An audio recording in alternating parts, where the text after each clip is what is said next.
இதிலே உற்பத்தி காண்டம் என்கின்ற முதல் காண்டத்திலே நாம்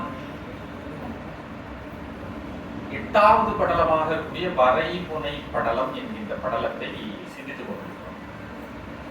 இது காரும் நாம் இதனுடைய முந்திய படலங்களான 7 படலங்களையும் நாம் சிந்தனை செய்தோம். திருக்கைலாய படலம், பார்ப்பதி படலம், மேரு படலம், காமதகன படலம், மோனம் நீங்கு படலம், தவங்கான் படலம், மனம் பேசு படலம் என்கின்ற 7 படலங்களை நாம் சிந்தனை செய்தோம். அதனுடைய தொடர்ச்சியாக இருக்கக்கூடிய வரைபுனை படலம் இது 8வது படலம்.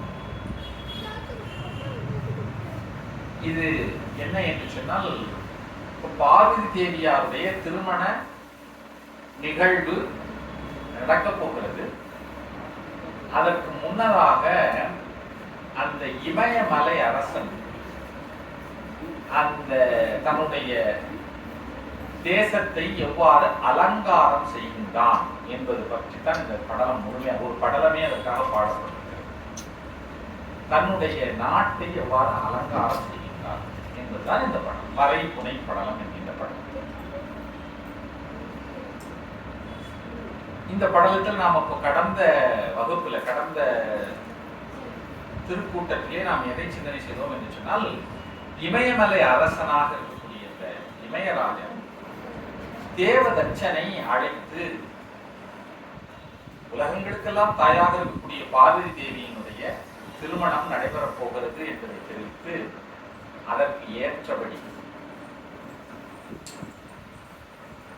இந்த இமயமலையை அலங்காரம் செய்ய வேண்டும் என்று கேட்டுக்கொள்ளும். அதன் பிரகாரம் அதை கேட்டு மிகுந்த மகிழ்ச்சி அடைந்த தேவதச்சனாக இருக்கக்கூடிய விஸ்வகர்மா எவ்வாறு அலங்காரம் செய்கிறார் என்பதுதான். இதை நாம் கடந்த திருக்கூட்டத்திலே துவங்கி விட்டோம். அதனுடைய தொடர்ச்சியை நாம இந்த ஒரு சிந்தனையிலே செய்வோம். எப்படியெல்லாம் அலங்காரம் செய்கிறார் என்பதுதான் இந்த முழுமையான பகுதி. அதை நாம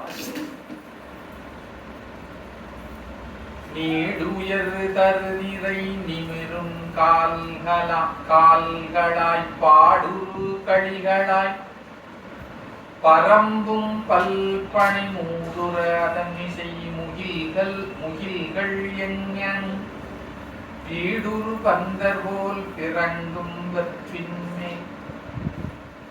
அதாவது அந்த முழு தேசத்தின் அந்த நகரத்தினுடைய முழு பகுதியுமே பந்தல் போடுகிறார் யார்? விஸ்வகர்மா. அந்த பந்தலுக்கு நீண்டு உயர்ந்த மரங்களே கால்களாகவும்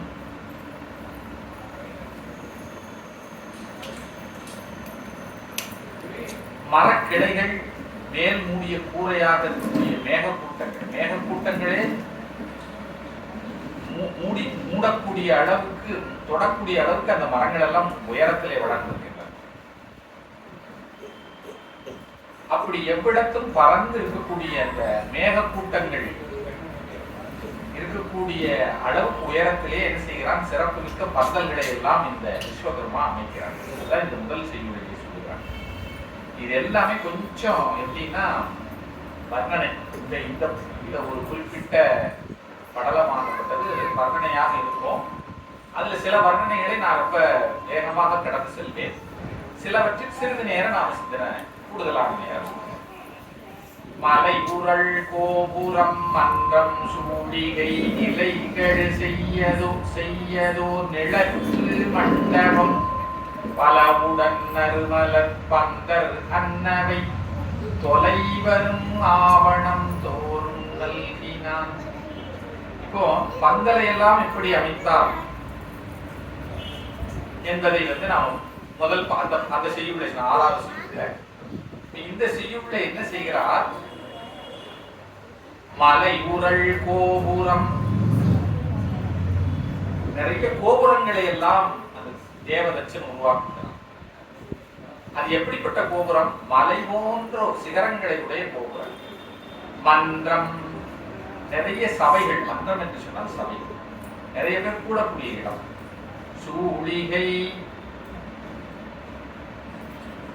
நிலைகள் செய்யதோ நிழற்று மண்டபம், நிழல் தரக்கூடிய மண்டபங்கள் பலவுடன் நறுமலர் பந்தர் அன்னவை தொலைவரும் ஆவணம் தோறும் நல்கினான். நிறைய மண்டபங்கள், பந்தல்கள், இவற்றை எல்லாம், அதுவும் நறுமலர் பந்தல் என்று சொல்லுகிறார். நிறைய மலர்களாலேயே இந்த பந்தலை செய்கின்றார். பந்தல் எல்லாம் ஆவணம் தோறும் நல்கினான். ஆவணம் என்று சொன்னால் தெரு. ஒவ்வொரு தெருவிலையும் இப்பேற்பட்ட வேலைப்பாடுகளை இந்த தேவதச்சன் செய்கின்றார். அதாவது இதெல்லாம் ஒரு மிகப்பெரிய, இதை நம்ம கற்பனை செய்து நாம தெரிந்து கொள்ள வேண்டும். இந்த தெருக்கள் அப்ப எவ்வளவு பெரிதாக இருந்திருக்கும். இந்த தெருக்கள் தோறும் கோபுரங்கள், சபைகள், நிழல் மண்டபங்கள், இவற்றையெல்லாம் அவர் செய்கிறார் சொல்கிறார். அப்படின்னா தெருவே மிக பெரியதாக, அகந்த தெருவாக, நீளமானதாக இருக்கிறது. அந்த பந்தல் எல்லாமே மலர் வேலைப்பாடுகளாலே, மணக்கக்கூடிய மலர்களாலே செய்கிறார். யார் செய்கிறார்? தேவதச்சன்.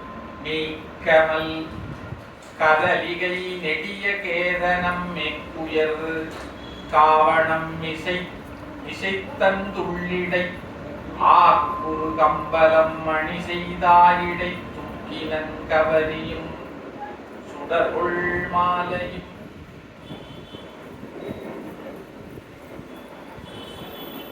அதாவது கேதனம் என்று சொன்னால் கொடி, கதலிகை கேதனம், பெரிய துணிகளாலே செய்யப்பட்ட கொடிகள். மேற்குயர் காவனம் இசைத்தந்து உள்ளிடை, அந்த பெரிய கொடிகளோடு கூடிய பந்தல். கம்பலம் என்று சொன்னால் மேற்கட்டி, மேற்கட்டி என்பது அந்த பந்தலை தான் சொல்லுகிறார். அந்த பந்தலிலே தூக்கினன் கவரியும் சுடர்கொள் மாலையும், அதில் நிறைய சாமரங்கள், அப்புறம் மாலைகளை அப்படியே தொங்க விடுத்தான் இந்த விஸ்வகர்மா. புரகதம் புரை குலைகள் தூங்கிய மரகதத் தொழிவொடு வாழை பூகம் நல் நிறைகள் தன்மையின் நிறுவி புந்துணர் விரைகள் தோரணம் விசும்பின்னாற்றினான். அப்புறம் அவர் என்ன என்ன மங்களமான பொருட்களை எல்லாம் வைக்கிறார் பாருங்க. குதிரை முகம் போன்று, அதாவது குரகதம் குறை குலைகள் தூங்கிய மரகத ஒளிபடு வாழை, வாழை மரங்களை வைத்திருக்கிறார். அந்த வாழை மரங்கள்ல நிறைய குலை, அதாவது இந்த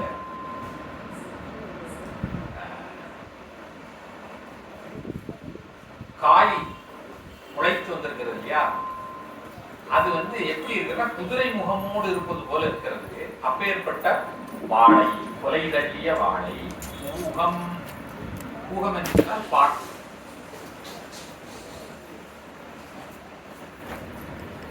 அதுக்கப்புறம் நல் நிறைகள் தன்மையும் நிறுவி, இவற்றை எல்லாம் நிறுவி பூந்துணர் விரைகள் தோரணம் விசும்பின்னா, நிறைய பூங்கொத்துக்களால் செய்யப்பட்ட தோரணங்களை தொங்கவிட்டார்.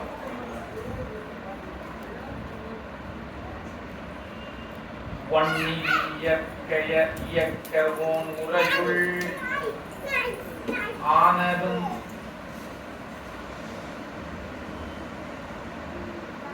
விண்ணவர் தொழுதிட வீற்றிருந்திடும் மண்ணல் தன் கோயிலும் ஆக வீதிகள் எண்ணரும் திருவுர எழில்படுத்தினான். அதுக்கப்புறம் பாருங்க,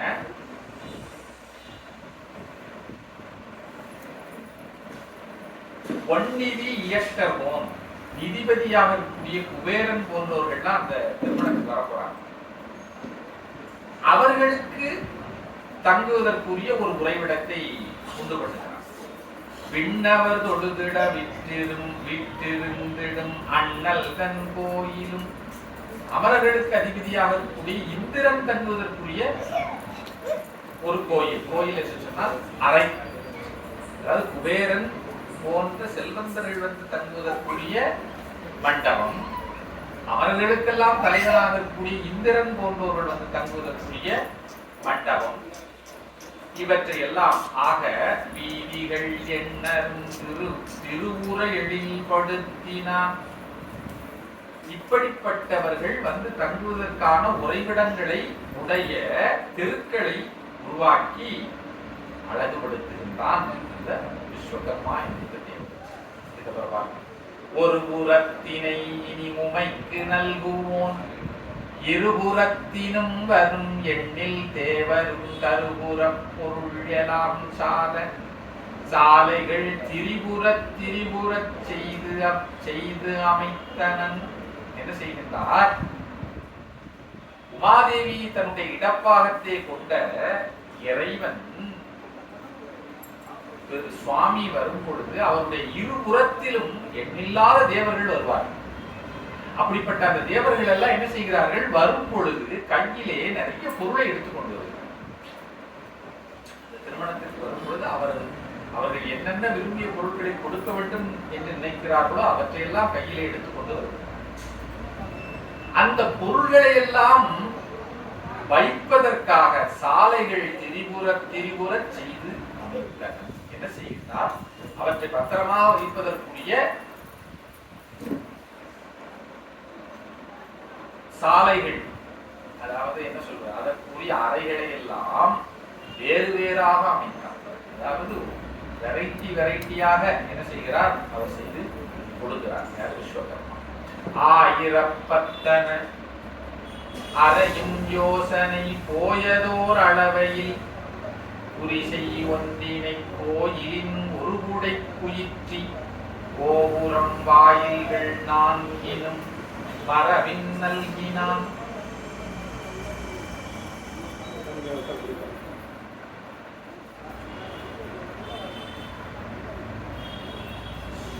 அதாவது இவ்வளவு விஷயங்களை செய்கிறார். அதற்கப்புறம் ஒரு பெரிய கோட்டை ஒன்றை உடைய ஒரு அரண்மனை, ஒரு கோட்டையே அவர் கட்டுகிறார். 1000 அறையும் யோசனை, 10,000 யோசனை. யோசனை என்பது ஒரு அளவு. அந்த காலத்துல பயன்படுத்தினாங்க. இவ்வளவு யோசனை தூரம் இருக்கிறது அப்படின்னு சொல்லுவாங்க. 10,000 யோசனை அளவு உடைய ஒரு கோட்டையை கட்டி அதன் 4 புறத்திலேயும் வாயில்களை முறைப்படி செய்து கொடுக்கின்றான் இந்த விஸ்வகர்மா. அதுல ஒரு அரண்மனை இருக்கிறது. இங்கே அந்த கோட்டை என்பதே அரண்மனைக்காக இதை செய்து கொடுக்கின்றான். அங்கதன் நடுவுற அகன் பரப்பினின் மங்களமணஞ்சய வதுவை சாலையை செங்கனகத்தினால் நிகழச் செய்த கங்கையஞ்சடையினான் கைலை கோயில் போல். அந்த அரண்மனைக்குள்ள செங்கனகத்தினால், செம்மையான செம்பொன்னினாலே என்ன செய்கின்றான்? ஒரு மணம் செய்ய பதுவை சாலை, அதாவது ஒரு மணமண்டபத்தை செங்கனகத்தினால் நிகழச் செய்தனர். அது அந்த அரண்மனைக்குள்ள ஒரு பெரிய கோட்டை கட்டியாச்சு. கோட்டைக்குள்ளே அரண்மனை இருக்கிறது. அந்த அரண்மனைக்குள்ள செம்பொன்னினாலே செய்யப்பட்ட ஒரு திருமண மண்டபத்தை செய்து கொடுக்கிறான். யாருக்காக? பார்வதி தேவிக்கும் சிவபெருமானுக்கும் திருமணம் நிகழ்த்துவதற்காக. அந்த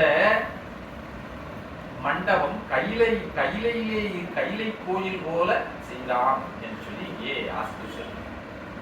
சாலையின் நிலத்திடை சந்தம் மான்மதம் மேலுரு நாவி நீர் விரவி பூசியே கோலமன் மலர்கள் தூய் குழுகும் வானவர்க்கு ஏறுரு பலதவி இருப்பச் செய்தனன். அந்த மண்டபத்துக்குள்ள வாசனை திரவியங்களை எல்லாம் எப்படி அவர் போட்டிருக்கிறாரு அப்படிங்கிறத சொல்றார். சந்தனம், கஸ்தூரி, புனுகு இவற்றோடு கூடிய பன்னீர். சந்தம் மான்மதம் மேலூர் நாவி நீர் விரவி பூசியே இவற்றையெல்லாம் கலந்து அந்த தரையவே மெழுகி வச்சிருக்காங்க. அதுக்கு அந்த அந்த வாசனையோடு கூடிய அந்த தரையில மலர்கள், மென்மையான மலர்களை தூவி இருக்கின்றார். யார்? விஸ்வகர்மா. எங்க? அந்த திருமண மண்டபம். திருமணம் நம்ம கற்பனை செய்து பார்த்துக் கொள்ள வேண்டும்.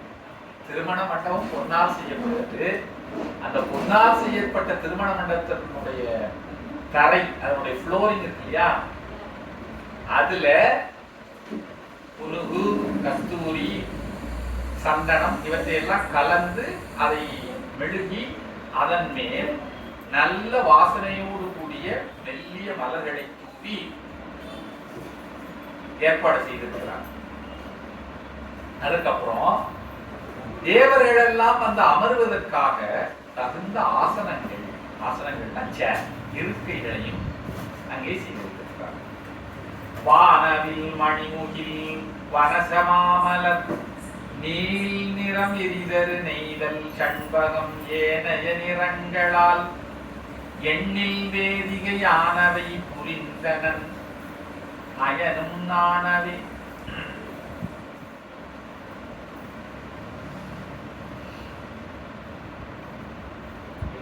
அதாவது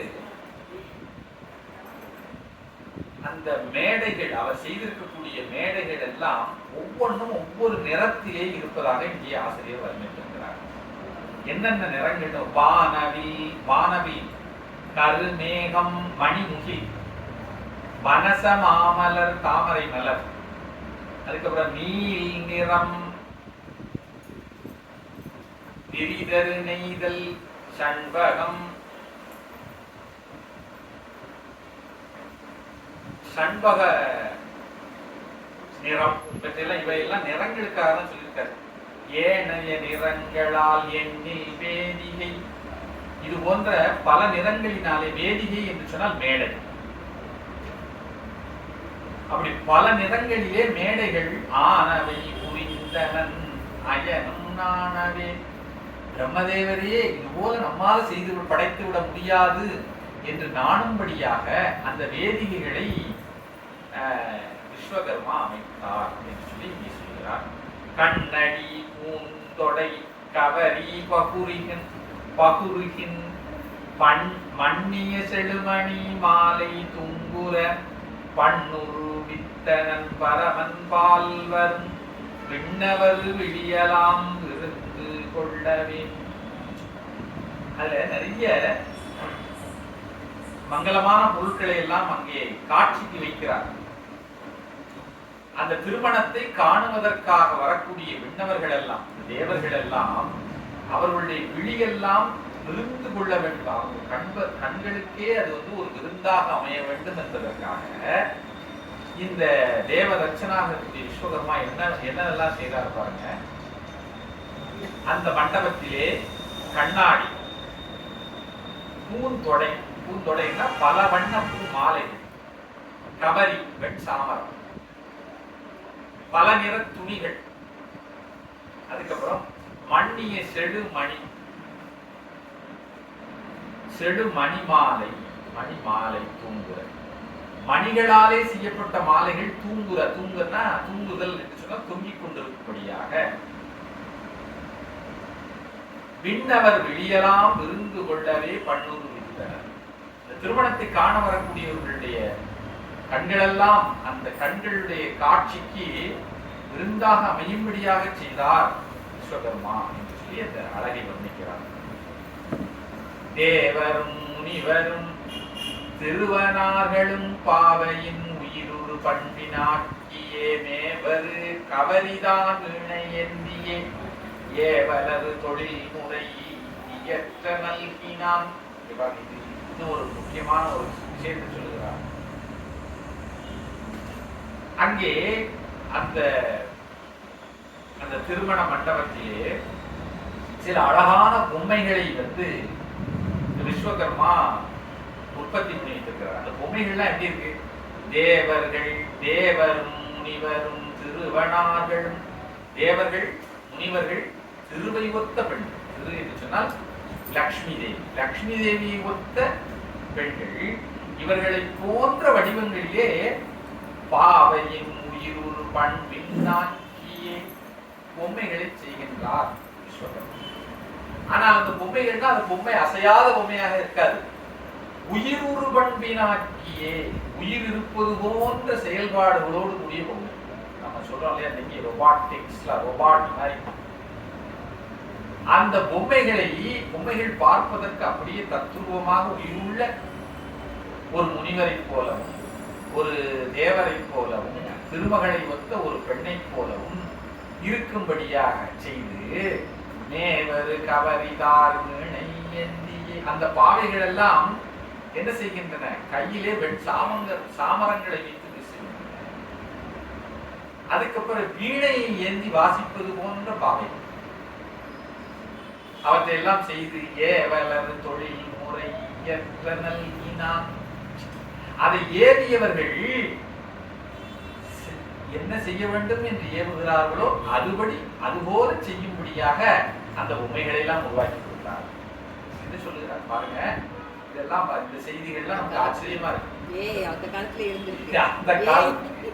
அந்த காலத்துல இருந்த ஒரு ஆர்டிபிஷியல் இன்டெலிஜென்ஸ் மாதிரிதான். அப்படி அதாவது அந்த பொம்மைகளை எப்படி இயக்க வேண்டும், அந்த இயக்குவோர் என்ன நினைக்கிறார்களோ அதுபடி இயக்கலாம். இப்போ நம்ம பாத்தீங்கன்னா திருவீதி உலா நடக்கும் பொழுது இப்போ மயிலாப்பூர்லாம் ஒரு தேவ இதுல பூச்சொரிதல் போல் நம்ம செய்கிறோம் இல்லையா, அதற்கு சில ஏற்பாடு செய்து வச்சிருப்பாங்க. அந்த கயிறினாலே அதை மேலே இழுத்து இழுத்து இழுத்து அதை அந்த பூவை சுவாமி மேல புஷ்பாஞ்சனம் செய்வது போல புஷ்பாஞ்சலி செய்வது போல அழகாக ஏற்பாடு செய்கிறாங்க. நாம இங்கேயும் பண்ணுகிறாங்க. அது மாதிரி அதை நம்ம அப்படி கற்பனை பண்ணிக்கொள்ளலாம். அந்த பொம்மைகள் எல்லாம் எப்படி இயங்க வேண்டும், அந்த வரக்கூடிய திருமணத்துக்கு வரக்கூடியவர்கள் எப்படி இயக்க வேண்டும் நினைக்கிறார்களோ அதுபடி இயங்கும்படியாக செய்து கொடுத்தான். பெண்ணியலாறு எனக்கும் பாவைகள் தன்னுமை முதலிய தாக்கி தட்டிய பண்ணோடு கடினடம் பயிருவித்தனன் விண்ணவர் அறம்பெயர் யார் உங்கரி. அதுக்கப்புறம் பாருங்க, அந்த பெண்களை போன்று விளங்கக்கூடிய பொம்மைகள் எல்லாம் நல்ல அருமையான கருவிகள், இசைக்கருவிகளை வாசிக்கிறது. வீணை, மத்தளம், இது போன்ற கருவிகள் எல்லாம் வாசிக்கிறது. அது மட்டுமல்ல, சில பொம்மைகள் அதற்கு ஏற்றாற் போலே நடனம் செய்கின்றன, நிறுத்தம் செய்கின்றன. பண்ணோடு கடினடம் பயிருவித்தனன், பண்ணோடு கூடிய அந்த இசை மிகுந்த மகிழ்ச்சியை வெளிப்படுத்தக்கூடிய நடனத்தை அந்த பாவை என்று சொன்னா பொம்மைகள் செய்வது போல செய்தான். யார்? தேவதச்சன். இதை பார்த்து விண்ணவர் அறம்பெயர் யார் உங்கரி. அறம்பெயர்கள் எல்லாம் ஆனா நாம ஆடக்கூடிய நடனம் எல்லாம் இவ்வளவு சிறப்பா இல்லையே, நாம என்ன நடனம் ஆடுகிறோம் என்று சொல்லி அவர்களுக்குள்ளே நாணும்படியாக அப்படி ஒரு அற்புதமான நடனத்தை செய்ய வைத்து அந்த பொம்மைகளை உருவாக்கின்றார். நெருங்கிய கிளி மயில் நேமி தன்புரா ஒருங்கரி அறிவரி பொருணர்வானுடோர் ஒருங்குடன் மணிகளால் ஓவியப்பட அருங்கடி இருக்கையுள் அமரனன் நல்கினான். இதுல இந்த அமரர்கள் எல்லாம் அந்த திருமணத்திற்கு வரக்கூடிய பலதரப்பட்ட அமரர்கள் எல்லோரும் பல்வேறு விதமான தேவசாதியினர் இல்லையா, அவர்கள் அமர்வதற்கான இருக்கைகளில் எப்பேற்பட்ட ஓவியங்கள் எல்லாம் இருக்குன்னு சொல்றாங்க. என்ன பாருங்க, நெருங்கிய கிளி மயில், நெருங்கிய கிளின்னு சொல்றாங்க. அப்படின்னா என்ன அர்த்தம்? இணையாக இருக்கக்கூடிய ஜோடி கிளின்னு சொல்றோம் இல்லையா.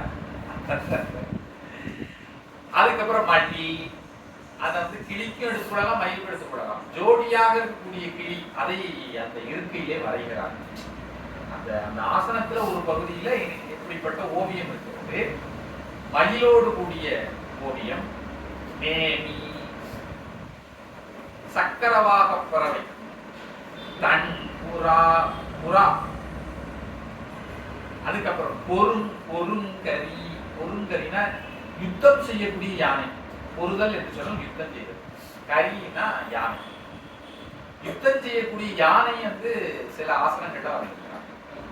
அதுக்கப்புறம் அரினா சிங்கம், பரினா குதிரை. இவை எல்லாம் யுத்தம் செய்யக்கூடிய யானைகள், யுத்தம் செய்யக்கூடிய சிங்கங்கள், யுத்தம் செய்யக்கூடிய குதிரை, இவற்றையெல்லாம் அந்த ஓவியங்களை பார்க்க முடிகிறது. வானூர் ஒருங்குடன், அப்புறம் பொருணர் அப்படின்னு சொல்றார், யுத்தம் செய்யக்கூடிய வீரர்கள். வானுடோர் ஒருங்குடன் மணிகளால் ஓவியப்பட அருங்கடி இருக்கை அமரநல்கினான். அவர்கள் இருக்கக்கூடிய இருக்கைகள் எல்லாம் அப்படிப்பட்ட ஓவியங்களை வச்சுக்கிறார். நமக்கு பிரியமான ஒரு ஓவியம் எந்த இருக்கையில் இருக்கோ அதுல போய் நாம் அமர்ந்து விடலாம். அது போல அப்படி அழகாக அவர் செய்திருக்கிறார். இதெல்லாம் என்னன்னா கதையாக விஷயங்களை கேட்கிறோம். அது போல இந்த விஷயங்கள் எல்லாம் நாம பார்க்கும் பொழுது நிறைய விவரங்கள் வரும். இதெல்லாம் ஏன் சொல்லியிருக்காங்க? இதெல்லாம் நம்ம ஆய்வு செய்ய வேண்டிய இடங்கள். இதுல புதிதான சில விஷயங்கள், இப்ப சக்கரவாக பறவைன்னு ஒரு பறவையை சொல்லியிருக்கிறாங்க. நாம பெரும்பாலும் பார்த்தது இல்லையா? இவையெல்லாம் நூலில் பயிலப்படுகிறது. இப்ப இந்த பறவை ஒரு காலத்துல ஒரு உயிரோட இருக்கக்கூடிய ஒரு பறவை இல்லையா? இவையெல்லாம் நாம் என்ன செய்து கொள்ள முடிகிறதுன்னு சொன்னா தெரிந்து கொள்ள முடிகிறது.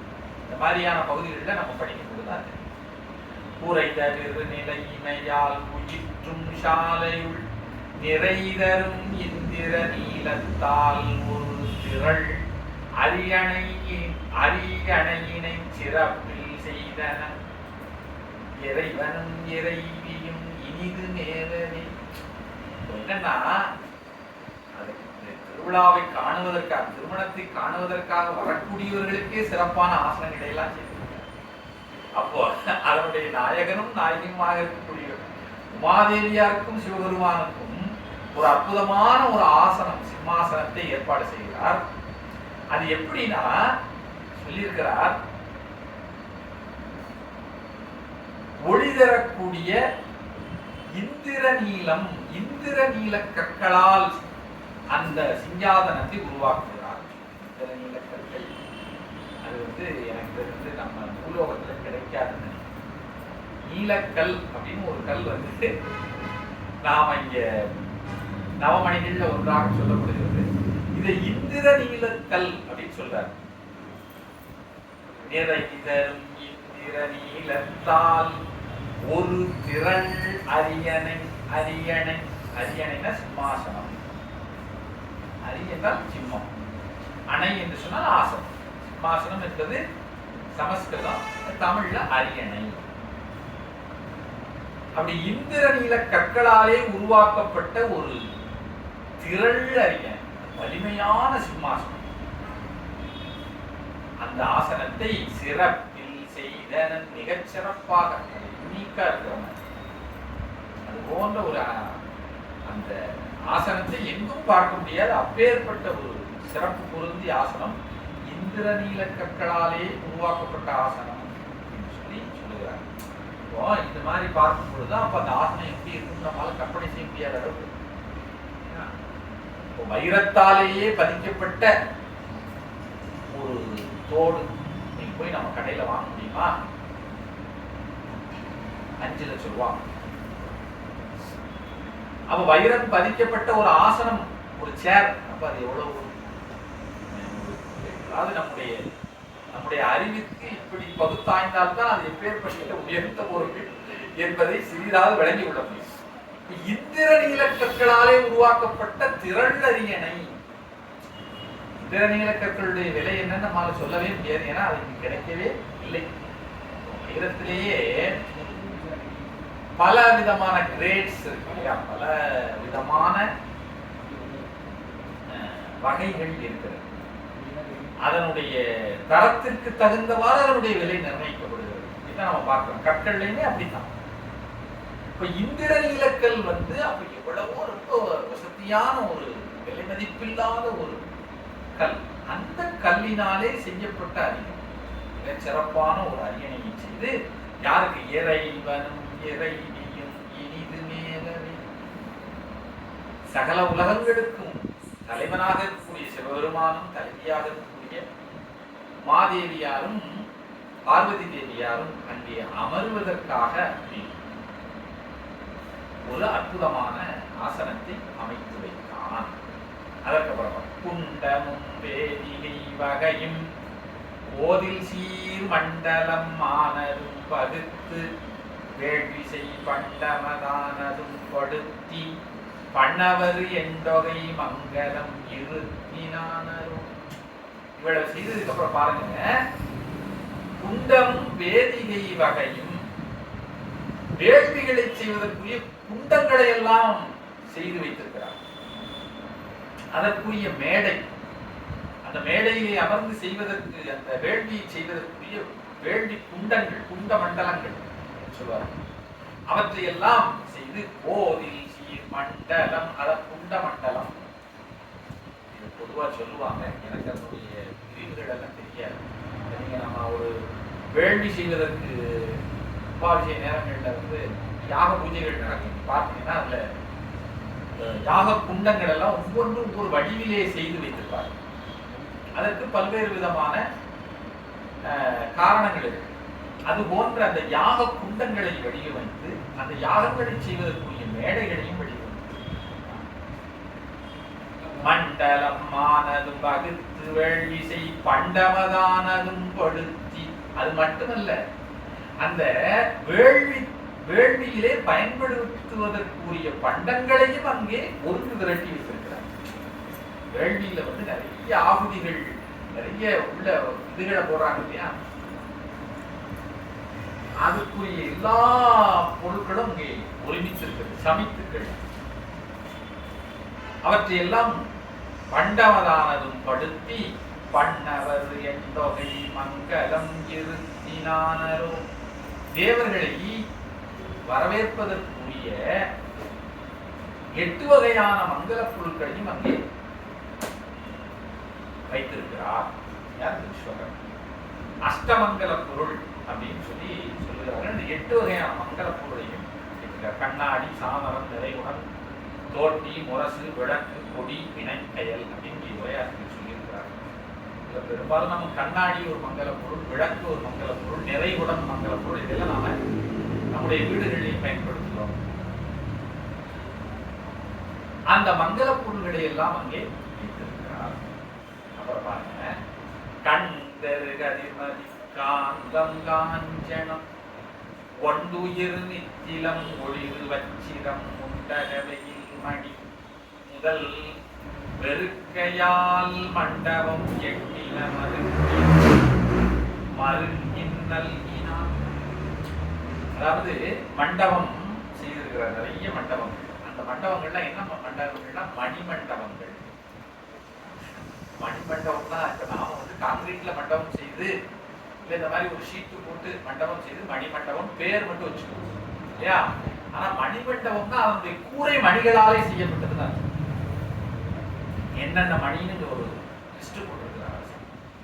கண் தெரு கதிர் நதி காந்தம். பாருங்க, சூரிய காந்த கல் அப்படின்னு ஒரு கல், அந்த கல்லினாலே செய்யப்பட்ட மண்டபம். அதுக்கப்புறம் பாருங்க, கதிர் காந்தம், மதி காந்தம், அது சந்திரகாந்த கல். சூரியகாந்த கல்ல செய்யப்பட்ட மண்டபத்துக்கு போனீங்கன்னா அங்க பொதுவா என்ன சொல்லுவாங்கன்னா வெப்பமாக இருக்கும் என்று சொல்லுவாங்க. சந்திர காந்த கல்லினாலே செய்யப்பட்ட மண்டபத்துக்கு போனீங்கன்னா அந்த மண்டபத்துக்குள்ள போய் இருந்தாலே ஏசியில இருக்கும். அப்படிப்பட்ட ஒரு மண்டபம். கதிர்காந்தம், மதிக்காந்தம் இவற்றால் செய்யப்பட்ட மண்டபம். அதுக்கப்புறம் காஞ்சனம். காஞ்சனம் அப்படின்னா பொன், தங்கத்துக்கு காஞ்சனம். நிறைய பேர் காஞ்சனான்னு பேர் வச்சுக்காங்க இல்லையா. காஞ்சனம் என்று சொன்னால் தங்கம். பொன்னினாலே செய்யப்பட்ட மண்டபம் அப்படின்னா அதனுடைய கூரை பொன்னால் வேறுபட்டது. ஒன்றுயிர் நித்திலம். நித்திலம் என்று சொன்னால் முத்து. துகில், துகிர் என்று சொன்னால் பவளம். பவளத்தினாலே செய்யப்பட்ட மண்டபம், முத்தினாலே செய்யப்பட்ட மண்டபம். அதுக்கப்புறம் ஒளிரு வச்சி, ஒளிரு வச்சிரம். வச்சிரம்னா வைரம், வைரக்கற்களாலே செய்யப்படும். வைர மண்டபம், முத்து மண்டபம், பவள மண்டபம், பொன் மண்டபம். அதற்கப்புறம் சந்திரகாந்த மண்டபம், சூரியகாந்த மண்டபம், இப்படி எல்லாம் மண்டபங்களை செய்து முண்டகவையில் மணி முதல் வெறுக்கை. வெறுக்கைன்னு சொன்னா வளம் பொருந்தி செல்வத்துக்கு பேருதான் வெறுக்கை. உரம் உருவதற்கு உள்ள வெறுக்கை. ஆசிரியர் திருவள்ளுவருக்கு சொல்ல முடியும். வெறுக்கை அப்படின்னு சொன்னா செல்வ வளம். இப்படி செல்வ வளம் பொருந்திய மண்டபங்கள், மண்டபம் எண்ணில எண்ணற்ற மண்டபம், அவற்றையெல்லாம் மருங்கினான். அந்த மண்டபங்களை எல்லாம் பக்கத்துல பக்கத்துல அமைத்து வைத்தான். யாரு வேணாலும் எந்த பக்கத்து ஒரு மண்டபத்திலிருந்து இன்னொரு மண்டபத்துக்கு ரொம்ப தூரம் நடக்கணும் அப்படின்னு அவசியம் இல்லை. மருங்கினா பக்கத்துல பக்கத்துல அப்படி மண்டபங்களை அமைத்து வைத்தான். அதுக்கப்புறம் காவிகள் மலர்தரு கயங்கள் ஓர்வல. இப்ப மண்டபங்கள் நிறைய விஷயங்களை சொல்லிட்டே வரும். கோட்டை, அரண்மனை, அதுக்குள்ள ஒரு மண்டபம், அதுல எப்படிப்பட்ட வாசனை திரவியங்களால மண்டபத்தை பூசி இருக்கிறார்கள், பூக்களாலை போட்டிருக்கிறார்கள் எல்லாம் சொல்லிட்டே வரார். அப்புறம் அரியாசனங்கள், அவற்றிலே வரையப்பட்ட ஓவியங்கள் பற்றியெல்லாம் சொல்லிட்டே வரார். இப்ப இன்னொரு சில விஷயங்கள் சொல்றாங்க. காவிகள் மலர்தரு கயங்கள் ஓர்வல. காவிகள் மலர் அப்படின்னா கருங்குவளை மலர். அந்த கருங்குவளை மலர்கள் பூத்து குலுங்கக்கூடிய கயங்கள், நீர்நிலைகள். அந்த நீர்நிலை பல நீர்நிலைகளை உருவாக்கினார். அந்த நீர்நிலைகள்ல போய் பார்த்தீங்கன்னா கருங்குவளை மலர்களா. அதுக்கப்புறம் பாருங்க, ஓவரும் உற்பல ஓடை ஓர்வல. உற்பலம் அப்படின்னா செங்குவளை மலர்கள். கருங்குவளை, செங்குவளை மலர்கள் பூத்திருக்கக்கூடிய ஓடை ஓர்வல நீர்நிலைகள் பலவற்றை உண்டு பண்ணி கொண்டார். பூவியல் வாரிச பொய்கை ஓர்வல. செந்தாமரை மலர் பாருங்க, அந்த மலர் பூத்து குலுங்கக்கூடிய பொய்கை ஓர்வல. பொய்கைகள் பலவற்றை உண்டு பண்ணார். பாவிகள் ஓர்வல மருங்கில்லாக்கினான். இப்படி பாவின குளங்களையும் உருவாக்கினார். பலவற்றை நீர்நிலைகளை உருவாக்கினார். நாம இருக்கக்கூடிய பொருளை வைத்துத்தான் டெக்கரேஷன் பண்ண முடியும்.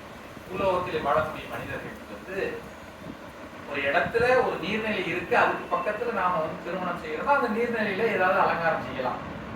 நீர்நிலையே இல்லாத இடத்துல ஒரு நீர்நிலையை உருவாக்க முடியும். ஏன்னா மனிதனுக்கு அந்த கெப்பாசிட்டி கிடையாது. ஆனா தேவதட்சனுக்கு அந்த கெப்பாசிட்டி இருக்கு. ஆனா அவர் என்ன பண்ணுகிறார், இந்த இடத்துல ஒரு பொய்கை வரட்டும், அதுல கரும்பு உடைகள் வரட்டும்னா அங்க ஒரு பொய். இந்த இடத்துல இன்னொரு பொய்கை வரட்டும், அதிலே செந்தாமரை மலர்கள் பூத்திருக்கட்டும்னா அங்க. இந்த இடத்துல செங்குவளை மலர்கள் இருக்கக்கூடிய ஒரு பொய்கை. இந்த இடத்துல குளம் வரட்டும்னா அங்க ஒரு குளம். அப்படிப்பட்ட ஒரு திறன் கொண்ட ஒரு தேவதட்சன் என்கின்ற காரணத்தினால இவற்றையெல்லாம் உருவாக்கி பார்ட் ஆஃப் டெக்கரேஷன், அதை அலங்காரம் செய்வதனுடைய ஒரு பகுதிகளாகவே இதெல்லாம் செய்யலாம். பாருங்க, ஏன்னா பாருங்க, அந்த அலங்காரத்திலே கோட்டை கட்டுகிறார், அரண்மனை கட்டுகிறார், திருமண மண்டபம் கட்டுகிறார், எல்லாம் புதிதாக உருவாக்குகிறார். பாசடை மரகதம் பளிங்கு வச்சிரம் காசரு நன்மணி கனகம் மன்னதால் தேசுரு நடிமலர் செறிந்த பூந்தடம் வாசவன் கண்டுளம் மருடத் தந்தனம்.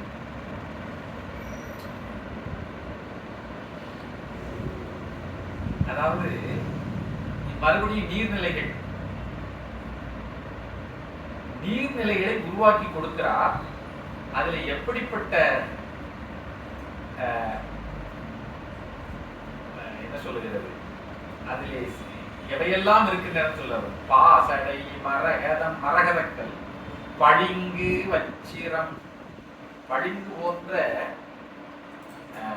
வைரங்கள், பளிங்கு கல் அதுவும் ஒரு தனியா இருக்கு. வச்சிரம் சொன்னால் வைரம். அதுக்கப்புறம் காசரு நன்மணி மாணிக்கக்கல், கனகம் பொன், அன்னதால் தேசுரு நழி மலர், இவற்றால் செய்யப்பட்ட குளிர்ந்த மலர்கள். மலர்கள் எல்லாம் இப்பேற்பட்ட நவமணிகளாலே செய்ய, அப்படி செய்து செறிந்த பூந்தடம், இப்படிப்பட்ட பூக்கள் எல்லாம் செறிந்திருக்கக்கூடிய ஒரு தடாகம் அதனை உருவாக்கி வாசவன் கண்டுளம் மருளத்தந்தன். வாசவன் சொன்னால் அது இந்திரனை. இந்திரன் அதை பார்த்து மருளும்படியாக, மருளுதல் என்று சொன்னால் மயங்குதல், மருளும்படியாக அதை செய்து வைத்தார். இந்திரன் தான் சொர்க்கத்துக்கே இல்லையா? இத்தனை விஷயங்களை அவன் பார்த்திருப்பான். ஆனால் அவனே இதுவரைக்கும் காணாத ஒரு பொய்யை உருவாக்கி கொடுத்தான் என்று சொல்லி ஆசிரியர் சொல்கிறார். வாசவன் கண்டுளம் மருளத்தந்தனம் இப்படியெல்லாம் தருகின்றார். அதுக்கப்புறம் கற்பகம் சந்தகி கதலி பூகமே ஒற்புருவருக்கைமா புன்னையாதிய பற்பல மணிகளால் படுத்தி அன்னவை நற்பயன் வழங்கவும் நல்கினானரோ. கற்பகம் சந்தனம் அகில் வாழை பாக்கு அழகிய பலா மா புன்னை ஆகிய மரங்களை பல வகையான மணிகளால் உருவாக்கினார். எத்தனை மரங்கள்! அந்த மரங்கள் எல்லாம் மணிகளாலே செய்யப்பட்ட மரங்கள். அது மட்டுமல்ல, அதில் இருந்து நல்ல பயன் தரும்படியாகவும் அதை அமைத்து கொடுத்தார். அப்படின்னா என்ன அர்த்தம்னா, நீங்க ஒரு மரத்துக்கு கீழே போய் இருந்தீங்கன்னா, பலாமரத்துக்கு கீழே போய் இருந்தீங்கன்னா உங்களுக்கு உடனடியாக ஒரு பலாப்பழமே கிடைக்கும். வேணும்னா எடுத்து சாப்பிட்டு. ஒரு மாமரத்திற்கு கீழே போய் நின்று பார்த்தோம்னா அது மாங்கனிகள் எல்லாம் அப்படியே பழுத்த மாங்கனிகள் தொங்கும். வேணும் என்று சொன்னால் நாம் போய் எடுத்து மகிழலாம், உண்டு மகிழலாம். கதலி, கதலி என்பது கதலி பழம். அந்த பழத்தை தரக்கூடிய வாழை, அதனுடைய பயனையும் பெரும்படியாக அவற்றை தேவதச்சன் செய்து வைத்தார். இப்படியெல்லாம் பல வகையிலே அலங்காரம் செய்து வைத்தார். இன்னவாரளப்பில இவையவர்க்கு எல்லாம் 300 கம்மியன் முன்னி செய்த பொன்னியல் இமகிரி புறத்து மேவிய மன்னவன் கட்டவை மகிழ்ச்சியை எல்லாம் பார்த்து இமயராஜன் இருந்த முக்கிய அப்படி கண்ணை கவரக்கூடிய ஒரு அழகோடு கூடிய அலங்காரத்தை செய்கின்றான் அந்த தேவதச்சன். இதுவரைக்கும் அலங்காரம். இதற்கு அப்புறம் பாருங்க, சில பாடல்கள் இருக்கிறது. இந்த மலையரசன் என்ன செய்கிறான்? இப்பொழுது எல்லோரையும் திருமணத்துக்கு அழைக்கிறான். இப்ப நாம திருமணத்துக்கு அழைப்பதற்கு திருமண அழைப்புகள் உன்னை ஏற்பாடு செய்து ஒவ்வொரு உறவினர்களுக்கும் நண்பர்களுக்கும் நாம் என்ன செய்கிறோம்? அவர்களை சந்தித்து அவர்களிடம் அழைப்பு கொடுத்து வரும்படி விண்ணப்பம் இல்லையா? அதை செய்வதற்கு மலையரசன் என்ன செய்கிறான்? தூதர்களை அனுப்புகிறான் செல்ல. சீதரனயன் முதல் தேவர் மாத்தொகை மாதவ முனிவரர் மடந்தை மாறொடு காதலின் உமை மனம் காணவற்றிட தூதரை எங்கனும் தூண்டினானோ. எல்லா தேவர்களையும், திருமால், பிரமா, இந்திரன் முதலிய எல்லா தேவர்களையும், அது மட்டுமல்ல தேவர் மாத்தொகை 33 கோடி தேவர்களையும் அப்படி வர என்ன செய்கிறான்? தூதர்களை மாதவ முனிவரர் மடந்தை மாறோடு, மாதவத்தை செய்யக்கூடிய முனிவர் ரிஷிகள், அந்த ரிஷிகளையும் திருமணத்திற்கு வரும்படி அழைப்பு. மடந்தை மாறோடு ரிஷி பத்தினிகளோடு வரும் ரிஷிகளை ரிஷி பத்தினிகளோடு, தேவர்களை அவரவர்களுடைய பத்தினிகளோடு வரும்படியாக என்ன செய்கிறார்? அழைப்பு கொடுக்கிறார். அதற்கப்புறம் ஒற்றதம் உரைதறிந்தும்பர் யாவர் குற்றமில் முனிவரும் குறைவில்லினால் பற்றலவரம் மடு பரமன் பொத்தியே மற்றவன் தன்னொருவரும் என்றனர். இதையெல்லாம் அந்த தூதர்கள் சொல்வதையெல்லாம் கேட்ட உம்பர் யாவரும் முனிவரும் எல்லாம் என்ன செய்கின்றார்கள்? பற்றலர் பரம் அடு பரமன் பொத்தியே, அன்பில்லாத அசுரர்களை குன்ற வில்லினால் வதம் செய்த பரமன். திரிபுரத்து அசுரர்களை குன்றத்தை மேருமலையே வில்லாக வளைத்து வதம் செய்த அந்த பரமனை மனதிலே போற்றி மற்றவன் தன்னோடு வருகும் என்றனர். அந்த தூதர்களிடம் நாங்கள் எல்லாம் கண்டிப்பாக இந்த திருமணத்திற்கு வருவோம், திருமணத்தை காண வருவோம் என்று சொல்லி உத்தரம் சொல்லுகிறார். வெற்றி கொள்வய புலி விசை உயர்த்திடும் கொற்றவை ஆமழை புலிய காணிகள் சுற்றுறும் எழுதர் இமய சொல்கிரி உற்றனர் தொழுதனர் உமை முன்னண்ணினார். பாருங்க, உமாதேவியாரை சந்திப்பதற்காக யாரெல்லாம் போகிறார்கள்? வெற்றி கொள்வய புலி விசை உயர்த்திடும், வெற்றி கொள்ளக்கூடிய புலியை வாகனமாக கொண்டிருக்கக்கூடிய கொற்றவை. கொற்றவை கொற்றவைன்னு தமிழ்ல சொல்லுவோம். துர்கா, துர்காதேவி என்று சொல்லி வடமொழியில நார்த்துல சொல்லுவோம் இல்லையா? துர்க்கை யாமழை குடிய காளிகள், காளி காளி குடிய காளிகள்னு சொல்றாரு.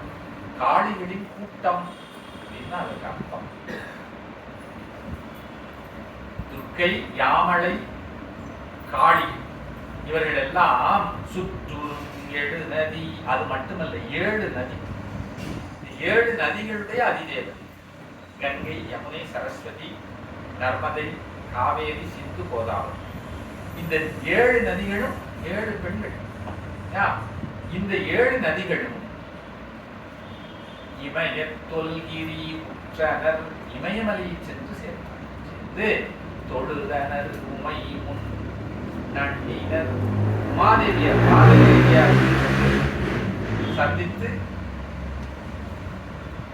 அவரை வணங்கினார், தொழுது வணங்கினார். அதற்கப்புறம் சென்று நாமகள் சீர்வருஞ்சசி பந்தமில் தாவத பன்னியாய் உளான் அந்தமில் அடங்கினர் யாரும் அவ்வரை வந்தனர் அவரவர் மகிழ்னர் ஏவலார்.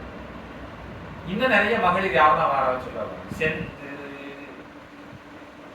தாமரையிலே எழுந்தருள் இருக்கக்கூடிய லட்சுமி, நாமகள், அதுக்கப்புறம் சரஸ்வதி, சீவரும் சசி இந்திராணி, பந்தமில் தாபத வன்னியாயுளார் ரிஷிபத்தினி, அருந்ததி முதலான ரிஷிபத்தினி எடுத்துக்கொள்ள வேண்டும்.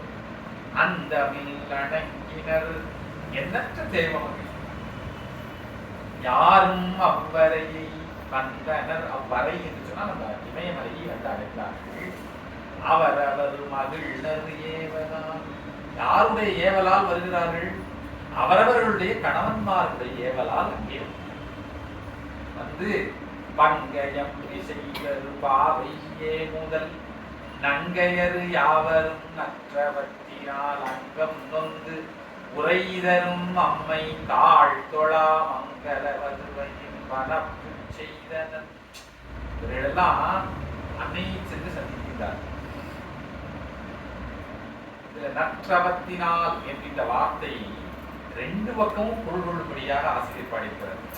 இந்த பாவையை முதல் நங்கையர் யாவரும் நற்றவத்தினால் வந்தனர்.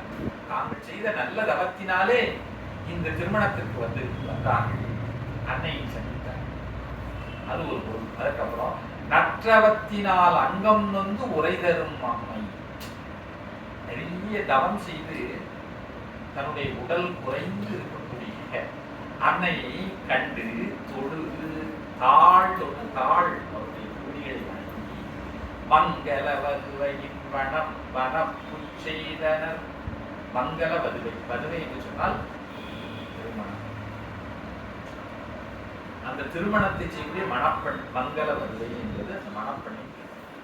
அந்த மணப்பெண்ணுக்குரிய வனப்பு செய்தனர். அதுக்கு செய்ய வேண்டும், மணப்பெண்ணுக்கு செய்ய வேண்டிய அழகை செய்தனர். அதாவது அலங்காரத்தை செய்யணும். பிரைடல்னு சொல்றாங்க இல்லையா, அதை செஞ்சாங்க. யார்? இந்த பெண்கள் எல்லாம்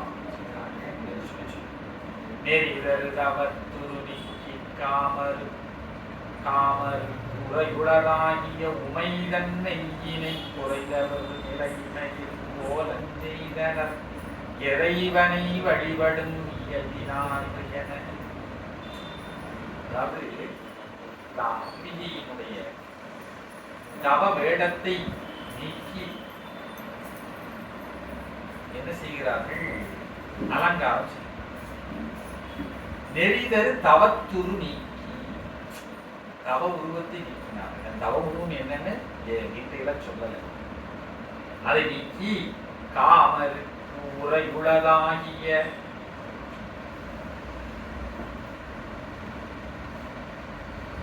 அழகின் இருப்பிடமாக இருக்கக்கூடிய காமருக்கு உரையுளதாகிய உமை, அழகின் இருப்பிடமாக இருக்கக்கூடிய உமாதேவியருக்கு தன் மெய்யினை குறைதவர் நிலைமையில் கோலம் செய்தனர். அந்த அம்பிகையினுடைய மெய்யினை குறைதவர் கோலம், அதாவது அந்த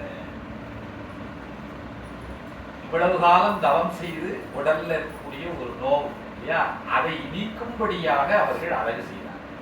இப்படியெல்லாம் சொல்லியிருக்கிறார்.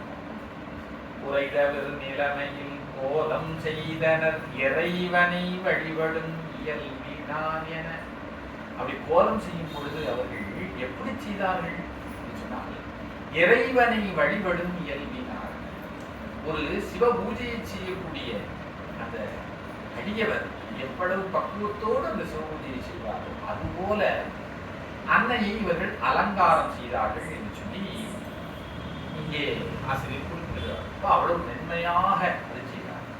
மேதகு பொலஞ்சுடர் மேரு மந்தரம் ஆதியவாகிய அலையில் சுற்றமும் ஓதரும் கடல்களும் உரகவேந்தரும் மாதிர யானையும் பிறவும் வந்தவே. அந்த திருமணத்தை காண்பதற்கு இன்னும் என்னென்ன யாரெல்லாம் வர, மேருமலை மந்தரமலை முதலாக சொல்லப்படக்கூடிய மலைகள். அதுக்கப்புறம்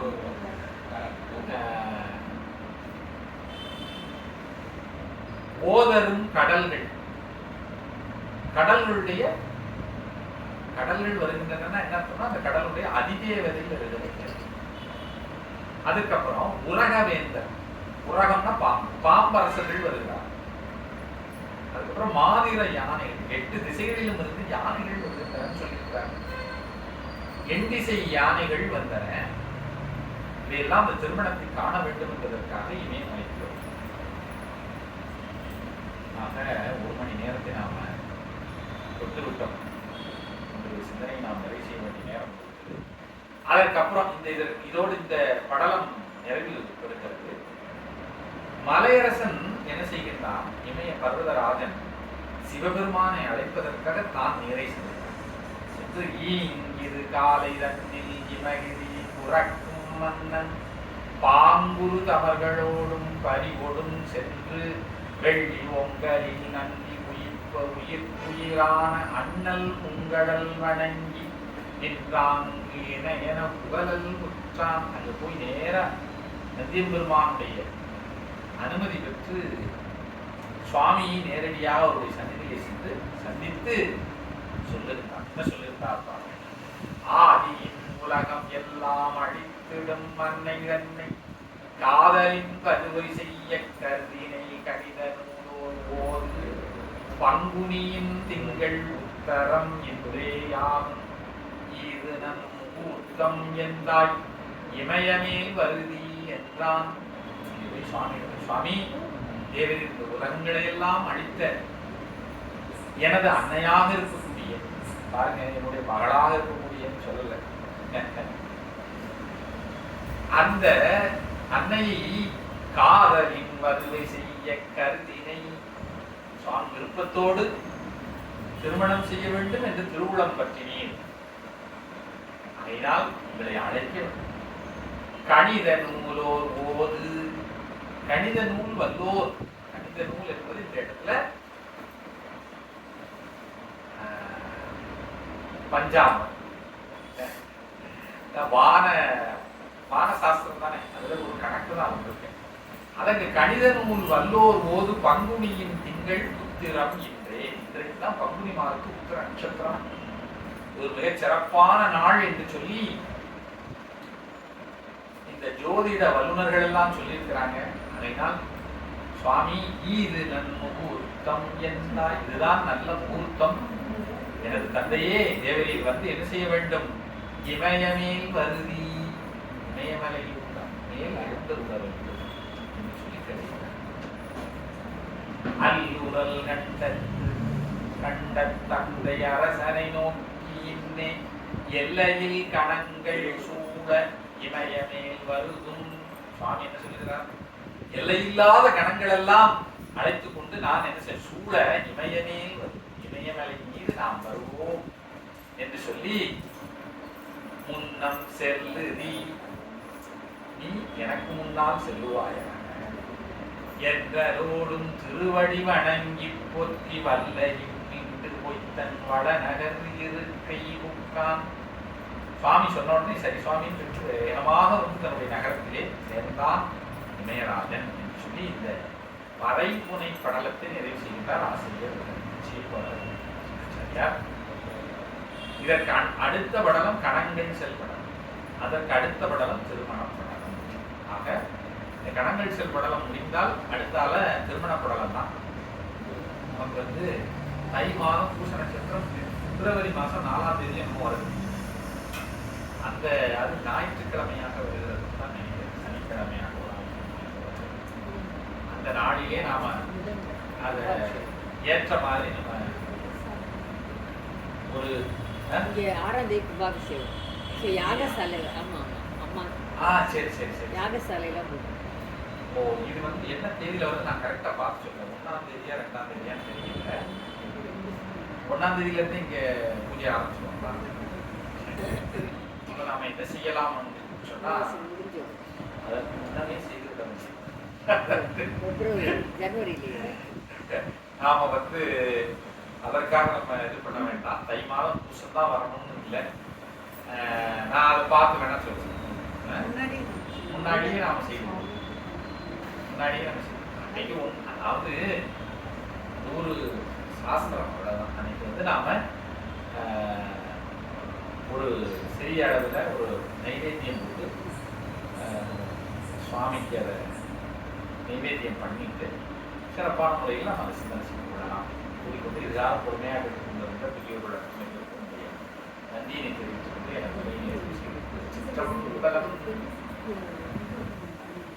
ஆறிந்து அடம்பொருள் வாழ்க முகம் வாழ்க வத்தை பூச நரிகை வாழ்க குடம் வாழ்க செவ்வேடு எரிய மங்கை வாழ்க யானைகள் அடங்கு வாழ்க ஆறிலா வள்ளி வாழ்க வாழ்க சீரடியாரெல்லாம் வான்முயிர் வளாது பெய்க வலிவடம் சுரக்க மன்னன் பொறுமுறை அரசு செய்க போய் இல்லாதீர்கள் வாழ்க நான்மறை அறங்கள் ஓங்க நற்றவங்கள் மல்க நெம்மை செல்வ நீதி விளங்கு உலகமெல்லாம் சிற்றம்பலம். அரகர நம பார்வதி பதையே அரகர மகாதேவா.